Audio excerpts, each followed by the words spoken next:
Brother Jim's got the mic tonight. David's laugh is shining bright. Talking about God and neon lights. It's a holy throwback ride.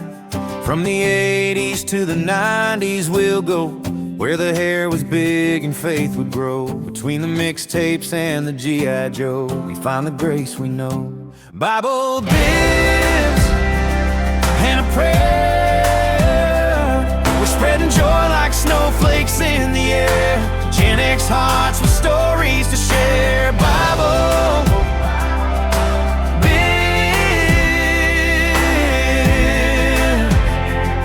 and a prayer. There's humor tucked in every line, like Christmas sweaters that cross the line. But through it all, the word aligns, the truth of love divine. It's time, my friends. Time for Bible, Bibs, and a prayer. So grab that big old cup of steaming coffee, a little bit of turbo juice, whatever you need this morning. This Thursday morning. And again, as David and I said, it's a new year, baby. And David and I are excited. We're so excited. Did you hear about the guy who went to the doctor for a headache? The doctor examined his ear and found money. Boy, wouldn't that be nice? Really? The doctor kept pulling and pulling the money out until he had $1,999. Then the doctor said, "No wonder you're not feeling $2,000. Oh, give me some. You think about it, that's true. The doctor does examine your ear and find money when he sends you the bill. Oh, yes. And hey, let's do a shout out. Woo! We start the year over, which means new deductible. Yeah. Woo! Already been there already. Oh, I know. Oh, the week before the New Year's, I was in getting my blood work done, trying to get it all jammed Right, and x-rays and everything else, you know. Yep. Yes, but a new year. So in saying that, all that, good morning, friends. Good morning, world. Welcome to the show. And now that moment, yes, the moment you've all been waiting for. He is a man among men. Superman does not have anything on this guy. A face that only a mother could love. There you go. The one and the only, Mr. David Keener. And by the way, ladies and gentlemen, one of my very best friends in the whole wide world. Good morning, sir. Well, thank you. Good morning. How you doing? We're doing. How was life in Keenerville? Good. You know, I started a project last weekend. This is the second time I've tried this. I'm trying to drain my hot water tank. And I feel your pain. yeah, so I tried it over the summer, and it wasn't coming out very good. Obviously, it's full of sediment. Right, sediment. So I found this thing called the sediment buster, and it's really cool. Oh, do tell. It's I wish I should have brought it with me. It's got a little clear window on it. It screws onto your drain valve. Uh-huh. And it's got a tire filler valve on it. Yeah.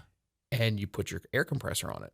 And if it gets slowed up, you just Blast blast it with air. Yes. It works pretty good. The problem is I think I was at 4 hours, and by listening to the bubbles when I was blowing air back in there, I think my tank was only about half empty. So I think I'm to the point where it's just too far gone. But I did notice an improvement in the hot water. So I'm over 2. I failed on getting it drained. I couldn't even get it low enough to replace the elements. I don't know what's going on in there. There's probably a new hot water tank in the next couple of years in my future. Yeah, we had to bite the bullet last year and get a new hot water tank because I think we got 12 years out of it. That's pretty good. Yeah. I'm sitting at 10 right now, so. Yes. Gotta love that. Yeah, the joys of home ownership. Yes, you got it. Yes. There's always something. Yeah. Always something. Just when you think, okay, you're making a dent in the credit card bill, or you get it paid off. Yep. Then boom, tires, appliances. Yep. Oh, I need those too. I got 2 cars that need new sets of tires, both of them. So. Oh, yes. I'm dreading that. And our Carrie's lease is coming up on a Subaru. What do you do? Yep. What do you do? Because I always like that 3-year. But right now, the deals aren't exactly that great. So yeah, I drive too much to get a lease. I have too much work driving. Yeah. For her, though, it's nice. I know every 3 years she's in a new car. Yeah. You know. But me and a big black truck, we go everywhere. Yes, everywhere. Through the snow, over the river, and through the woods. Yes. Now, I will shout out here, having gas And I know I hate to use this word free gas, but we have gas from the well on the farm. Yeah. But the bad thing is you get a phone call from your mom who is on the same well as us. The heat's out, the gas is out, because we always check with the stove to see if we got a flame. Yeah. So Jim has to bundle up, pray that we have enough hot water, put hot water in like 2 liters, hop in the big black truck or the 4-wheeler, go back in the freezing snow and hit the little Joe with hot water. And then pray that because it's like the size of a pinhead almost, and it gets condensation happens. So it freezes up, which prevents the gas from flowing. That sounds horrible. It does, because it usually happens at the worst of times. And the other day, just getting ready to come up for a wedding rehearsal, and I get the phone call. I'm like, oh, you couldn't have called a little bit earlier, Mom. That is yet another case. I did it again. I hit the wrong button again. That is yet another case for city utilities. Yeah. My gas line doesn't freeze up. Yeah. Rub it in. Yes. All righty. But yes, when you walk out, do you have deer and squirrel? Well, you probably got like a squirrel. We have seen deer. I've seen deer walk down my street. It's been a couple years, but like middle of the night, because there's like a cornfield over there behind Reeves there. And I've seen 2 deer walking just middle of the night up the street. So it's rare, but it happens. Yes. I've got a head of a buck laying there on my Steiner right now for people to see. Yes, you can tell we're hicks from the sticks there. That slumber party my daughter had, I was going to try to get, the deer put away in that. And it's just like ran out of time, and it's under 4 inches of snow or 5. I'm like, you know what? They've all seen deer. Yep, it's there. It's fine. Yeah, it's Bambi's dad, so. All righty then. Anything else? Plans for the weekend? No, not that I know of. Like I said, January's kind of dull, so try to keep things to a minimum. I just like to hibernate when it's cold. Well, we got to get our Christmas decorations down. And I got that done. All these, I want to finish up painting and start some other projects inside. Oh, yeah, there's plenty of stuff to do. I just don't feel like doing any of it, so. Yeah, exactly. Me and that heating pad in the recliner. How about you folks? You got a favorite heating pad? Carrie got me one for Christmas, so now we have dual heating pads. There you go. Yes. How about you guys? What do you do? What projects do you have at your house? Let us know. David and I are still waiting. We're like that Maytag guy back in the day. We want to hear what our fans, yes, our followers, our groupies are doing there. So let us know any big projects or any home tips. Now, David gave us one there with the Crud Buster. Yeah, Sediment Buster. So I'm going to try that out. Yeah, it did a good job. It just, I think my tank was too far gone, but I think it's worth a try. If you keep up on it and you do it every year. Yes. I think it Who does that every year? Nobody. That's the problem. Nobody. Yes. I'm sure there's one person out there. All righty then. A week has almost come to an end, friends. What have you done to make this past week a better place to be? To bring a little light into the darkness. To make a difference in God's kingdom. And maybe, just maybe, talking to Brother Jim especially, put the phone down. Quit scrolling so much. David, them reels, boy, they can draw you in. Oh, yeah. Yes. Yeah. Amazing how it does that. Especially with our kids. Maybe that could be a resolution, that we cut our reels time, our social media time, our TV time. How about in half? That's a realistic goal, isn't it? In half. And let our kids maybe do something productive with our children, our grandchildren. And remember that it matters to them, because you only got kids for so long. You only got grandkids for so long. Now, that's a blessing both ways. Right. But you do find yourself missing your children. So while you got them, let's do something productive. Productive, my friends. Spend some time with them. Put the phone down. That's one thing there, David. Really going to try to put that phone down. Yeah. So much. Get in the Bible more. Read more. Oh, Brother Jim's starting classes here next week. Oh, boy. 6 books I had to order, my friend. Yeah. Wow. Yeah. I bet I've read 6 books in 20 years. 6 books and 2 copies off the library at the school, for papers. So. Yeah. Woohoo. Anybody out there good with writing papers, let me know. There might be some extra cash in there for you. But you know what? We need to be more consistent showing up for our children. Being reliable builds love more than grand gestures ever will. Think about that. So say it out loud. Let them know. Let people you encounter know that you love. I appreciate you. David, I appreciate you, brother. I'm glad you're in my life. That goes a long way, does it not? Maybe men out there, go home and tell your wives that. Tell your children that. Wives, even us guys would like to hear that once in a while. I appreciate you. I appreciate you going out and blowing out the hot water tank for us so we can have hot water, cleaner hot water, or what are some of the tankless jobs that we do? Get it tankless, hot water tanks. Keeping the cars up and running. Yeah. I will say my wife, God bless her, she goes through windshield wiper fluid at an amazing rate. I should buy stock in whatever it is, windshield wiper fluid. But she does it by herself now, so that's nice. Well, and at least she's able to see clearly. Yes, but oh my goodness, it's like, woman, please. Jeez. Of course, mine's like spotty glasses. Drives her nuts. And I'm like, I'm fine, I can see. So do the small things. Thoughtful things. Help without being asked. Remember their favorites. Yes, little details. Notice the details. It's those little details that can get you a long ways, my friend, especially us dudes out there. So, respect their boundaries. Love isn't pressure. It's making someone feel safe being themselves. Support their goals. Encourage their dreams, even when they're hard or different from yours. Now, these are kind of like little things we can do to start the new year off right. Be patient on hard days. Everyone has moments. Grace matters more than being right. Spend quality time, not just being near each other, actually sharing. Attention in moments. How many of us sit in our chairs, our couches, we're all on our phones and not even talking? Yep, guilty as charged. Apologize when you mess up. Owning mistakes builds trust and shows maturity. Choose kindness daily. Now, that's a big choice there. You're going to be kind or you're going to be rude. I don't like rude people. I really don't.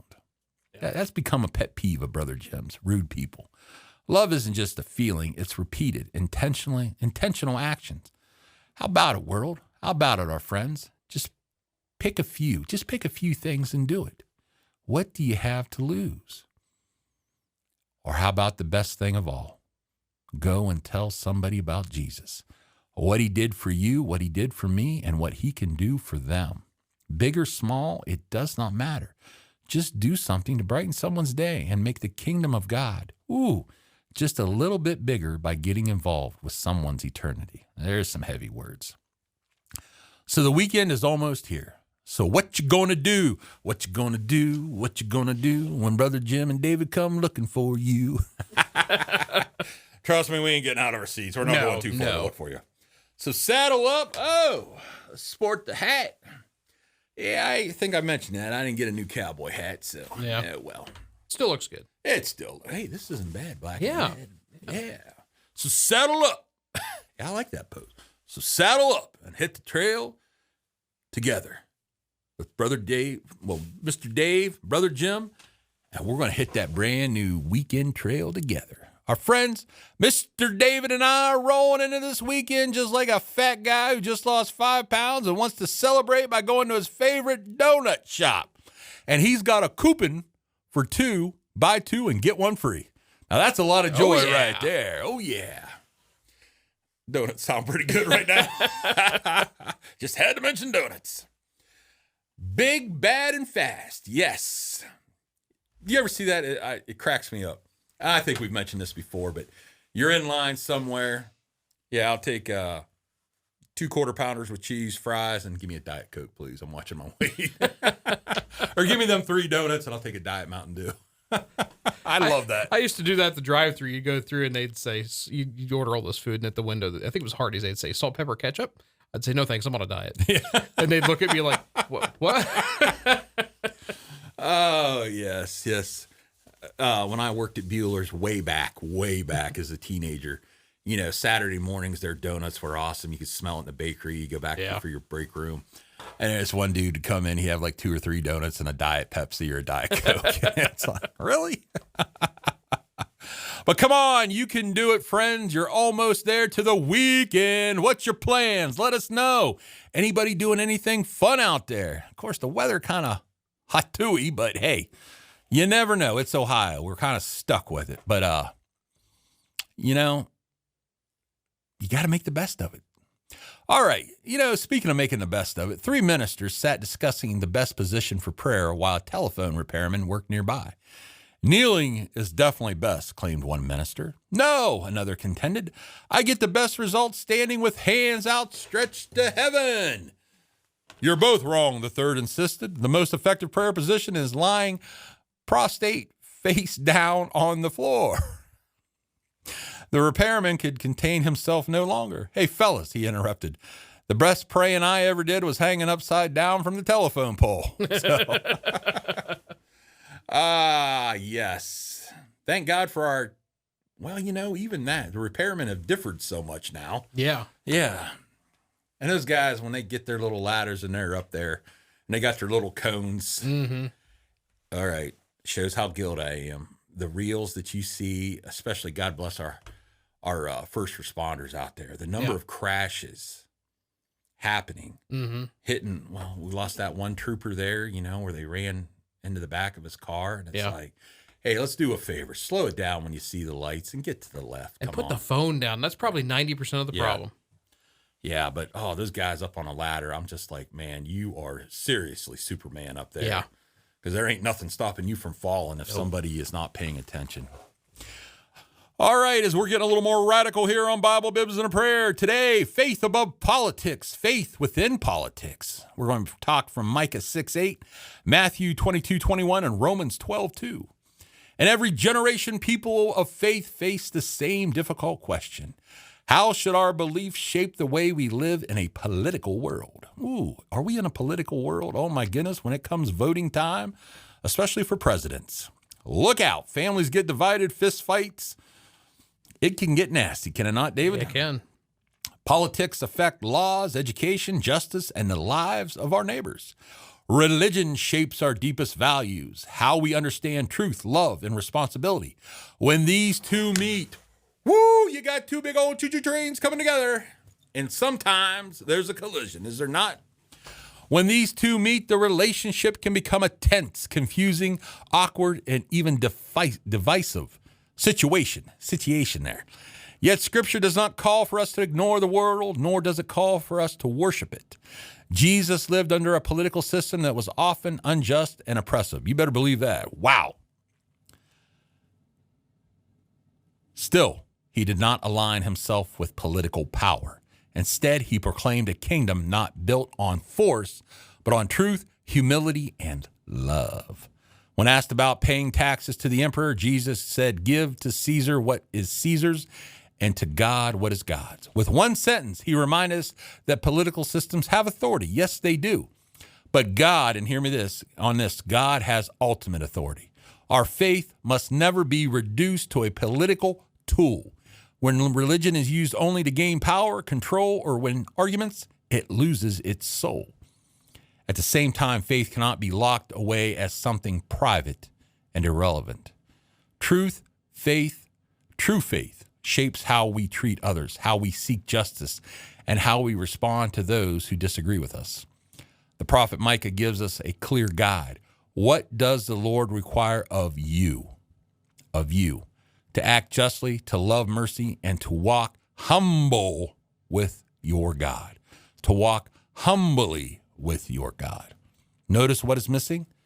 There's no party names, no ideologies, no demand for domination. Instead, God calls us to do what? He calls us to be a person of character. As people of faith, we are called to seek justice, not just for ourselves, but for the vulnerable. Love mercy even when it is unpopular. Walk humbly, remembering that no human system is perfect. And boy, you can say that. There is no system that's perfect. There is no government that's perfect. Now, I know some of us love to argue about back in the day.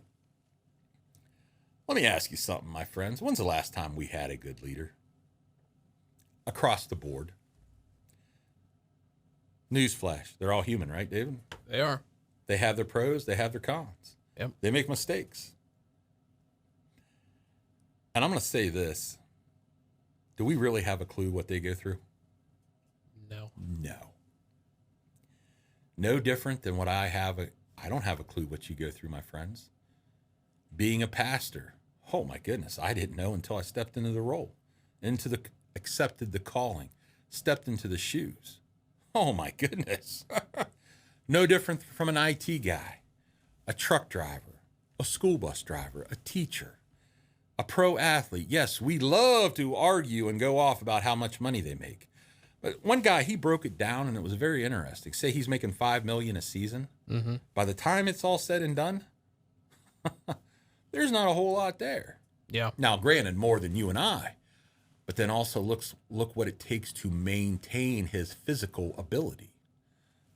Personal chefs, nutrition, working out, treating this body as a machine. It's easy. Armchair quarterbacks, are we not? Yeah. So again, maybe if we would pray for our politicians. How about that? Now, unfortunately, we live in a country where if you mention someone's name, before you can even finish the name, people have already made their decision and just rah, rah, rah, rah. I'm going to challenge you if you're the nay person, and I've had some nays in my life. What if we'd pray for them? Wouldn't that be something, David? If we'd say, oh, by the way, be with our president, our vice president, our Senate, our House, our political leaders. Boy, if we quit being so negative and maybe get on our knees just a little bit more and pray, who knows what's possible? You never know until you try. You know, the old politics often pressure us to choose sides, label enemies, and simply complex people.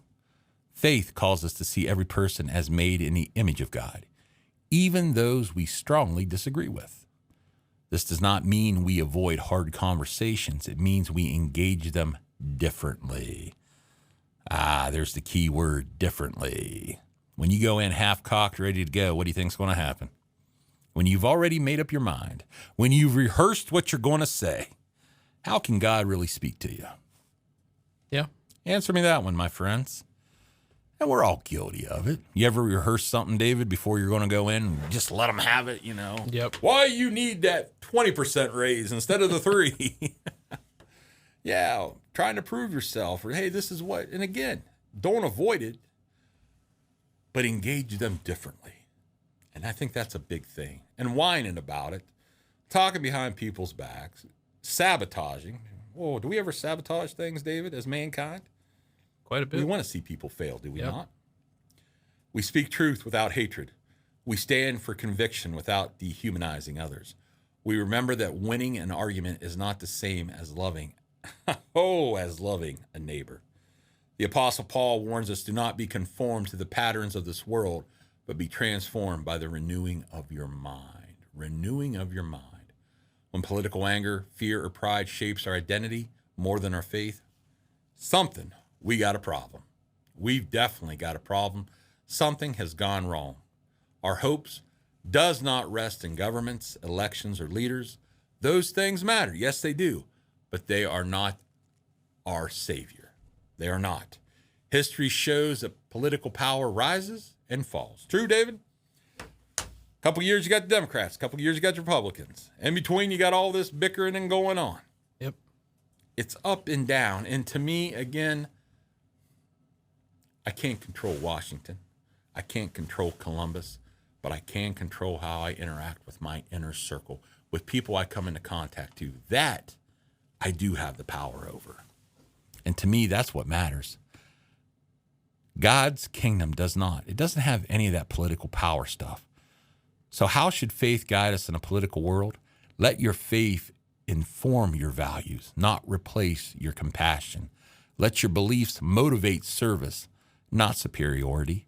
Let your loyalty to God be greater than loyalty to any ideology. We are not called to withdraw from society, nor are we called to worship it.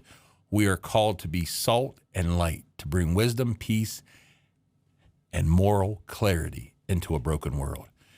May we be known not for our anger, but for our integrity, not for our slogans, but for our love, not for whom we oppose, but for the God we pursue, for the good we pursue. And may we never forget, God's kingdom is bigger than politics, but God's people are still called to live faithfully within the world. Chew on that for a while, my friends. Well, that just about does it for this Thursday, January 8th, 2026. There, I got it right. Mr. David, my friend, closing thoughts or comments for this segment? I think when we're talking, politics and that, something I tried to do, I don't know how successful I am, but I tried to, when the person who I'm opposed to is in charge, first thing I do is everybody gets a fresh start. Yeah. Day one, fresh start. I'm going to give you an opportunity to either make it or break it. Right. The other thing is try to look for something good they've done. It's impossible for every single thing that they do to be wrong.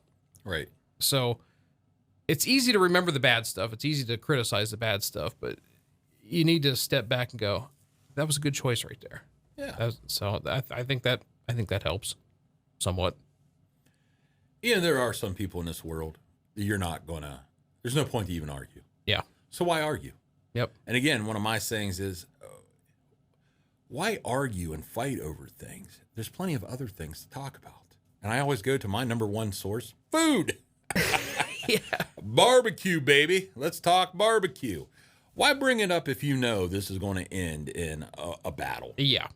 There's no point. You're not going to change me. I'm not going to change you. So let's talk about something else. Yep. Having the right set of mind. Why engage? Why throw fuel on the fire? Because there are some people, it's not going to happen. Yeah. And maybe by that might be the breakthrough. Hey, man, the guy's okay. Mm-hmm. Even though we sit on different sides of the fence, hey, that was a good conversation. Yeah. He's all right. And again, as David said, not the best color commentator in the world for nothing there.